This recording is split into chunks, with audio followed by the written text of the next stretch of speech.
All right, so I am going to be talking through a slideshow that I made for you guys to review on Mesopotamia. So we started Mesopotamia like the last day that we were in school. So there's a chance that through the readings, maybe you don't completely get it yet, or you need some stuff cleared up. So this is going to go through a ton of stuff about Mesopotamia. It's going to be a lot of stuff that you read about, but maybe it'll make a little more sense when it's actually taught to you or talked about a little bit. So you'll also get this slideshow, but ancient Mesopotamia. So Mesopotamia was a region in the Middle East that was in between two rivers. So the Tigris and the Euphrates rivers, those are the names of the rivers. And the meaning of the word Mesopotamia, or the name, is land between two rivers, which makes sense because it's located between two rivers. Okay? But we tell you that fact not just to make you memorize it, because it's really important that this civilization happens to be between a ton of water, because water is really essential to their life. So the fact that they lived between two rivers was so important to their lives. The rivers provided them water and a way to travel. There weren't a lot of roads back then, so travel by water was really important. Also, having access to water allowed them to use it for cooking, washing, and growing plants. So if they didn't have this steady stream of water or having rivers around them, farming wouldn't be very reliable because they might not have enough water to grow their crops. So the fact that they're not hunter-gatherers, they don't have to search or hunt for their food anymore, means that they need to be able to farm and it needs to be stable and reliable. Okay. Sometimes Mesopotamia has a nickname.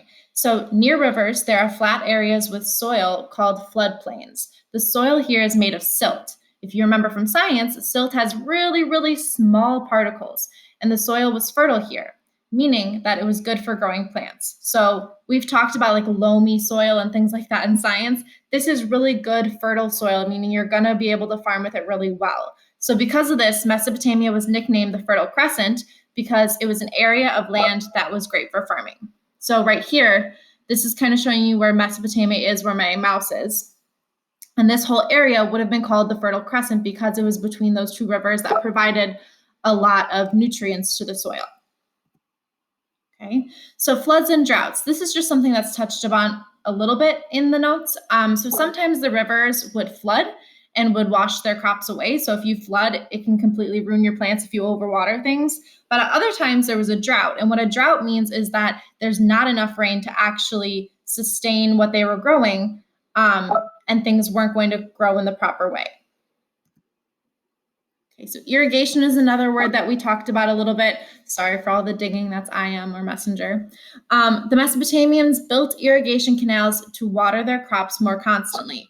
Remember, irrigation is the watering of crops. So if you look at this picture here, they didn't have like machines like we have now that physically would go and water the crops like a hose or anything like that, but they would build deep canals and that would kind of store the water and it would regularly give water to those areas that they were growing. So it's very kind of primitive. It's early irrigation, but they still used irrigation to make sure that if there was a time that they didn't have a lot of water, like a drought, or if it flooded, that they could kind of manage that a little bit better. So irrigation helped them kind of be more reliable with their farming. Okay, resources in Mesopotamia. So Mesopotamia is kind of like a desert-like area. It's in the Middle East. It's what is now Iraq. So if you know where Iraq is. Mesopotamia was in an area that didn't have wood, didn't have trees really, because you don't have trees in the desert. It didn't have stone, it didn't have metals. So they needed to build their houses with mud. And so you can see in this picture that they're built of kind of clay-like mud. They're not very durable. It doesn't last forever when you build things of mud, even though it does harden when it's in the sun. So they did need to be repaired quite often. Okay. Mesopotamia, because there were rivers and people traveled by river, it didn't really keep invaders out a lot. All right, so what they had to do, there was no mountain ranges that were blocking off Mesopotamia because it would be really hard to cross through a mountain for invaders to invade, but there's nothing like that around Mesopotamia. So in order to keep people out from trying to steal their materials, steal everything that they have, they would actually just build mud walls, kind of like a retaining wall, to try to keep people from invading them, which didn't always work. Trade and surplus. Mesopotamia was able to get some resources that weren't natural to the area by trading. So just like we do now, we have things in America that don't actually grow in America or they're not from America. They learned to trade. And we've talked about surpluses earlier this year. And a surplus is when you have more of a material than what you need. So if they have extra crops, they could trade that to somebody who maybe can't grow that specific crop, and then they can get materials like stone or wood or things that don't naturally occur in Mesopotamia. And that's how they eventually advanced to build more things than just out of mud. Okay, so Sumer, I think this is where people get a little confused. Sumer is like the name of almost like the country. It's the name of the civilization that was in the area Mesopotamia. Okay, so the first civilization was Sumer, and the people who lived there were called Sumerians. Sumer was located in the region of Mesopotamia, and I want you to think about it how the US is a civilization or a country, and it's located in North America. Okay, so there's that physical region of Mesopotamia, but then there's also that civilization that actually lives in that area. A civilization is a human society with advanced development. So they're starting to organize things like government, laws, farming. They're organizing all that stuff. So a civilization can be broken up into city-states, similar to how a country is broken up into states. So there were smaller little regions within Sumer called city-states. As you know, as we talked about last week, there are 7 characteristics of a civilization. So if it's going to be a civilization and be classified as that, it has to fit these 7 different qualities. Okay, so Sumer does fit these qualities. We're going to talk about how and what they are, but also all other civilizations throughout time, Egypt and Greece, other things that we're going to get to later this year, even modern civilizations, they have to fit these 7 characteristics.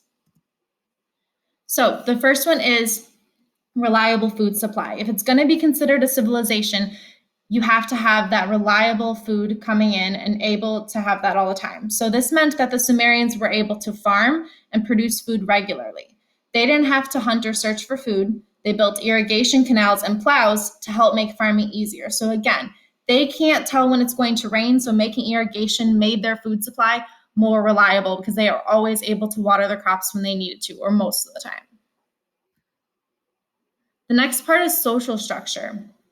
Sumer had a hierarchy. So a hierarchy is like a social pyramid where some people are more valued and have better lives than others. So some people are at the top, they have really great lives, they have a lot of resources, and then at the bottom, they wouldn't have a lot of resources and they'd be struggling a bit more. So at the top are going to be people that you would think, kings, priests, landowners. At this time, religion was really tied in with civilization. It wasn't separate. So being a priest was almost as important as being a king. They had the best life because they had the most skilled jobs, or there weren't a lot of those people. Scribes, people who wrote and recorded, were also really high up on the social structure because they were important to civilization.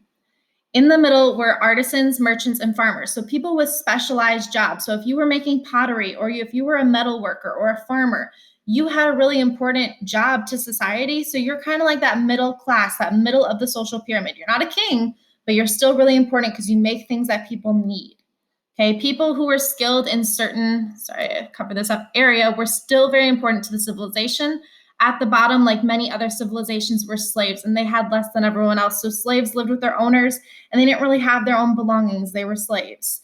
Unlike in a lot of other civilizations, slaves weren't always just slaves because they were born that way. Sometimes they owed money to people, and then they became an indentured slave or an indentured servant, meaning that they weren't a slave for their whole life all the time. Okay, so this is kind of showing you what a social pyramid would look like. There are more people in the lower class and the middle class than at the top. When you get to the top, there's only a couple people that are really at the top of that hierarchy.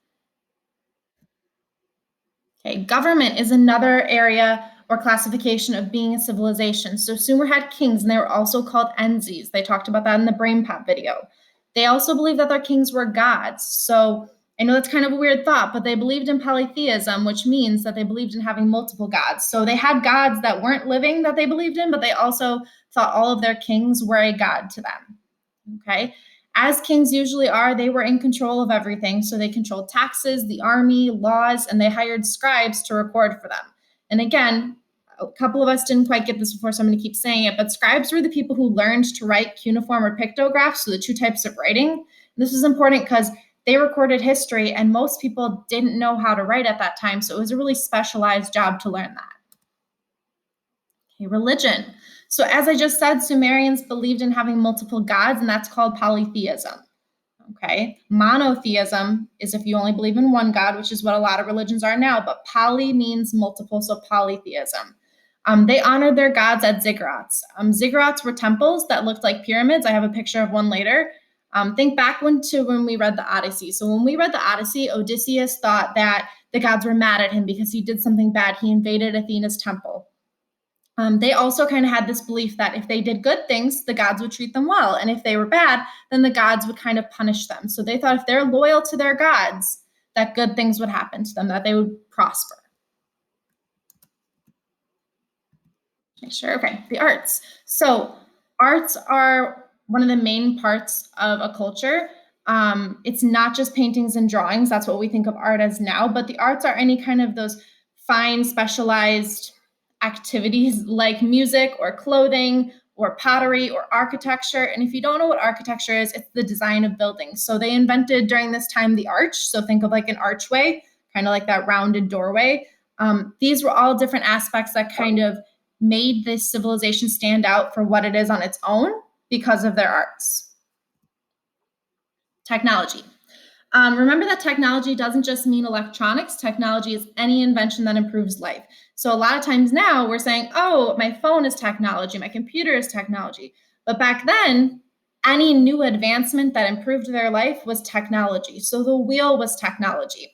Down here, I have a picture of bronze weapons and tools that they made because that was technology. To use a tool was easier than using their bare hands, so it was considered technology.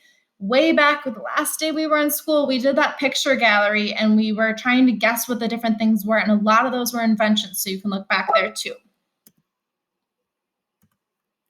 Okay, writing. So this is another thing that I think we haven't talked about enough because we weren't in school. So I want to explain this. But the Sumerians invented 2 of the first types of writing. Okay, writing was really important because, again, it allowed them to record history and keep records for farming. Okay, so if they wanted to kind of record if they had surpluses or how much they had in trade and things like that, they needed to start recording those things just like we would today.